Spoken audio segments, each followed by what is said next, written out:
It's that time of year again. It's every shameless cloner's favorite holiday. 13Fs for most of the major super investors started dropping yesterday. And well, let's just say that one of my favorite investors dropped a huge piece of news. As many of you may know, Mohnish Pabrai is the #1 super investor that I love to follow. And he dropped his 13F yesterday.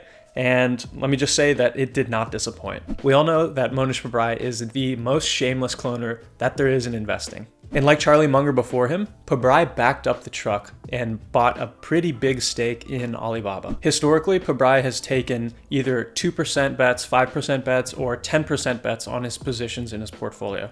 And I think that's just a constraint of the way that he's set up his fund. He typically doesn't like to invest, or maybe can't invest, more than 10% in a single position. And that doesn't mean that he won't let positions grow sizably beyond that. For instance, before this 13F, his Micron position was about 50% of his portfolio. So let's take a look at the changes that Pabrai made to his portfolio for this quarter. The first major change I want to talk about is his new purchase of Alibaba. So sometime in the first fiscal quarter for 2021, he purchased about $38 million worth of Alibaba shares.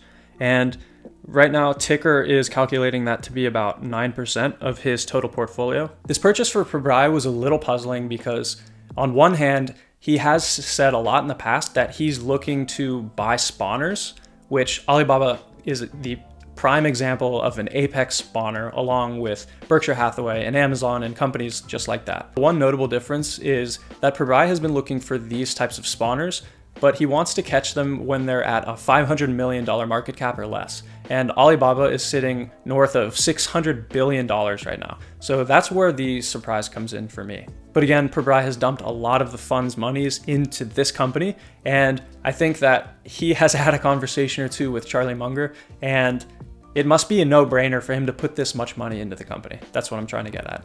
I've also prepared a little spreadsheet that I'll leave a link in the description below if you all want to check this out. But I'm basically putting the different prices and the major actions that he's taken. As you can see, Pabrai bought Alibaba stock somewhere between $225 and $270. Now I'm assuming that he bought it at the lower end. That's always what I want to assume, just to get a good idea of the lowest possible entry point that Pabrai possibly made. And because he's such a great investor, I'm going to just assume that he was able to spot the opportunity at this low price. And I'm also assuming that this is around the price that Charlie Munger actually bought into this company for the Daily Journal company. Alibaba has been in the news recently because they were fined by the Chinese government for anti-competitive practices, and their latest earnings statement was less than stellar due to these fines. So we're actually seeing an even greater opportunity for investors to get into this company. The stock is currently trading at about $210 per share. So any of you investors out there interested in digging and diving deeper more into Alibaba are possibly going to be able to enter the company at even a lower price than Pabrai and Munger were both able to buy into it. So that should provide us investors with an even larger margin of safety than even Pabrai or Charlie Munger were able to enter at. I too am a shameless cloner, and I always say that if a company has passed through one of these super investor filters, then it's definitely worth looking at it. And if it's passed through two super investors, especially ones of the caliber of Pabrai and Charlie Munger, two of my all-time greatest investors, the ones that I love to follow the most, then it's almost like I'm shooting myself in the foot if I do not investigate Alibaba further. Now, Alibaba is a behemoth, and I don't think it's going to be simple to understand. There is a video over here where I talk about the basic investment thesis for Alibaba, if you want to check that out. A lot of people have concerns because the company is based in China. People still have a great fear of Chinese companies and the reliability of their financials.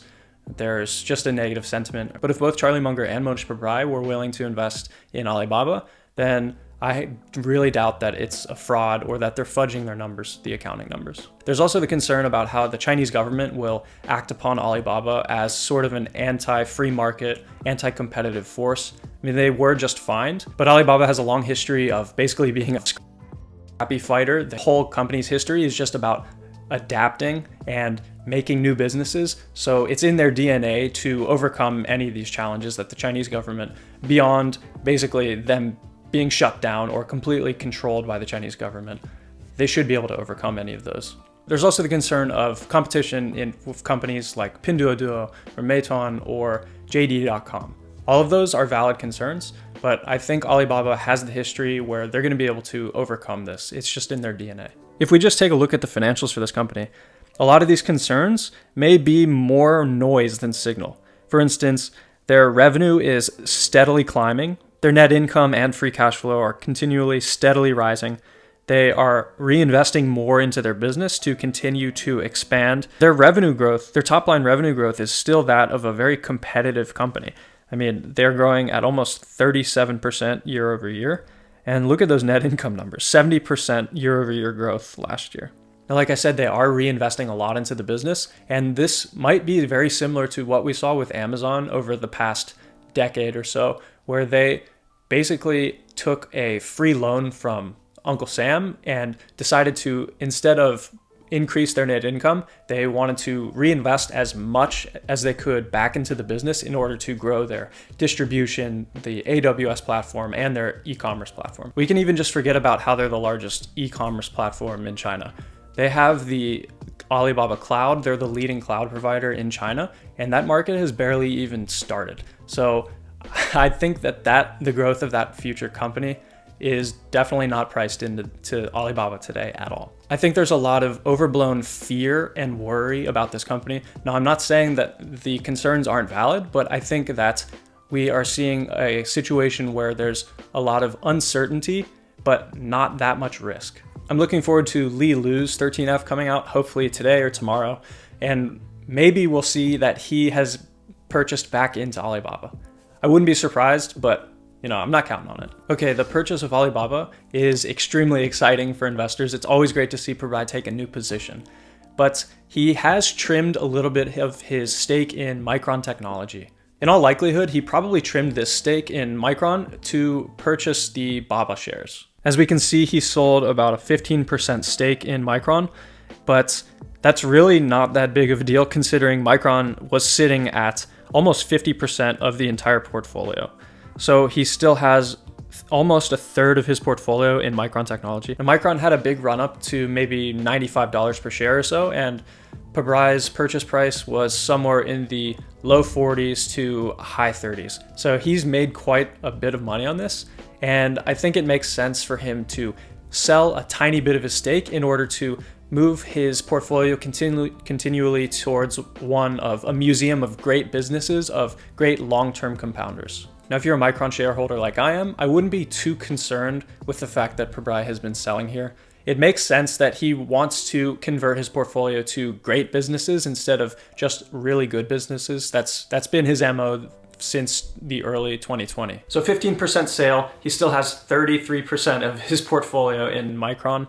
Not a big deal. I don't think that he is losing faith in the future of the business. I talked about Micron a little bit over on Investing with Frank's channel, if you want to check that video out as well. I don't want to use the term rebalancing because Pabrai's MO here is basically a philosophy change. He bought Micron and Seritage when he was still heavily in the mode of buying 50-cent dollars. Now, I think Micron is a little bit more than that. It's a good company and it's in a growing pie as well. So I think that the company is somewhere in between a 50-cent dollar and a great long-term compounder. So there's a huge secular trend that are good tailwinds for Micron. So yeah, I wouldn't get rid of it. I'm not dumping any of my shares in Micron just yet. So hold on to your seats. So there you have it. Pabrai had a relatively active quarter for somebody who makes maybe 2 or 3 moves a year. I think as investors, if we've been holding off looking into Alibaba because of any of the concerns that I talked about earlier in this video, then the backing of both Charlie Munger and Mohnish Pabrai should be enough of a fire to get us to begin to investigate Alibaba a little bit further. In fact, I'll say it a little more emphatically. We would be stupid not to at least look into Alibaba further after it has the backing of both Munger and Pabrai. And if you purchased Alibaba before this news came out, well, pat yourself on the back because you spotted an opportunity before possibly even Charlie Munger and Mohnish Pabrai did. If you want to learn more about Alibaba, you should check out my video over here where I discuss Alibaba's investment thesis. Otherwise, please like the video and subscribe to the channel if you want to stay up to date with all the rest of my investing content. Thank you so much for watching this all the way to the end. I really appreciate your time, and I will see you in the next video. It's that time of year again, folks. every shameless cloner is going to have a party.